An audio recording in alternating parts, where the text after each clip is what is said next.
Assalamualaikum warahmatullahi wabarakatuh. Selamat pagi anak soleh solihah. Bagaimana kabar kalian hari ini?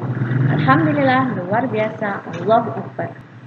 Kembali lagi belajar bareng Bufia di materi pembelajaran kelas 6 SD Muhammadiyah Integratif Dukun. Sebelum belajar, marilah kita berdoa terlebih dahulu ya. Berdoa mulai. Berdoa selesai.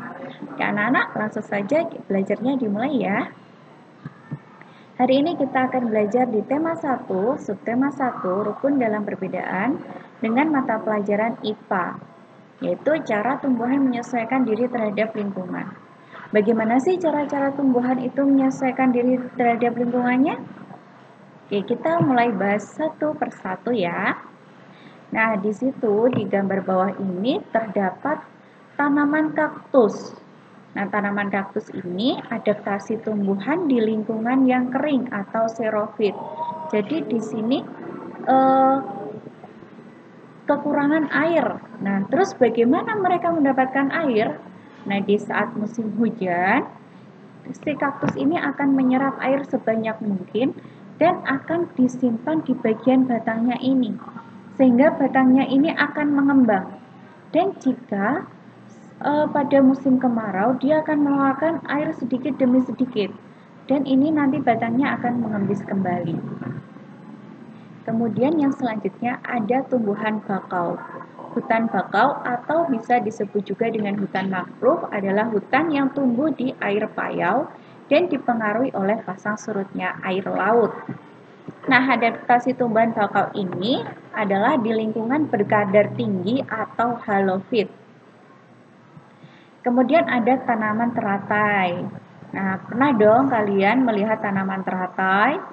Nah, di sekitar kita ada banyak sekali tanaman teratai ya. Ternyata adaptasi tumbuhannya itu ada di lingkungan air atau hidrofit.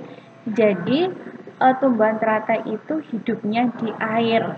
Nah, karena dia sangat membutuhkan air, sehingga dia membentuk daun yang lebar. Kemudian untuk tumbuhan lumut atau Birophyta. Nah, ternyata tumbuhan lumut itu adaptasinya di lingkungan yang lembab atau higrofit. Sering kita jumpai jika kita musim hujan, itu kan kebanyakan banyak lumpur yang ada di bebatuan. Nah, itu karena lingkungannya lembab dan terjadi tumbuhan lumut.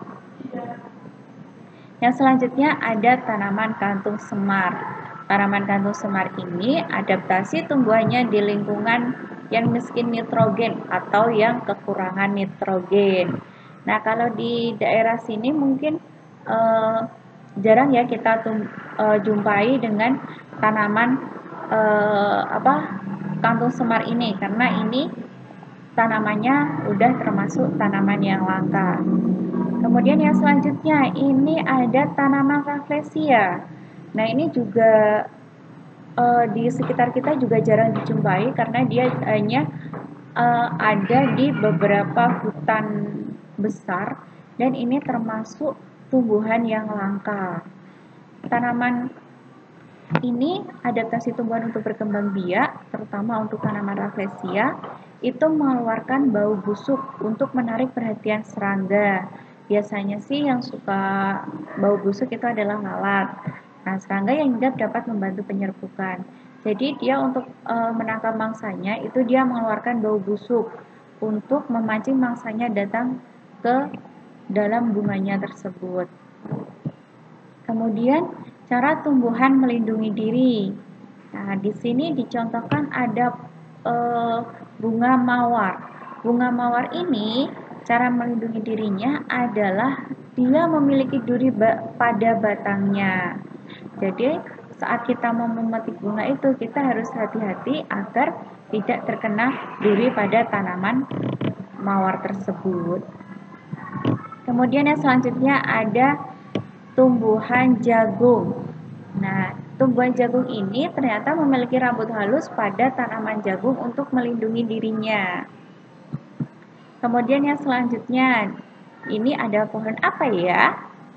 Iya betul, ini ada pohon nanas, tanaman nanas. Nah, nanas ini cara melindungi dirinya, dia memiliki duri yang pada di tanaman nanas tersebut. Ini di samping-sampingnya ini juga terdapat duri. Ini juga terdapat duri-duri yang kecil untuk melindungi dirinya sendiri. Kemudian yang selanjutnya, ini ada pohon apa ya?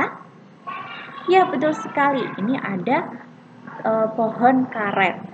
Nah, tanaman karet ini untuk melindungi diri, dia menghasilkan getah pada tanaman karet tersebut.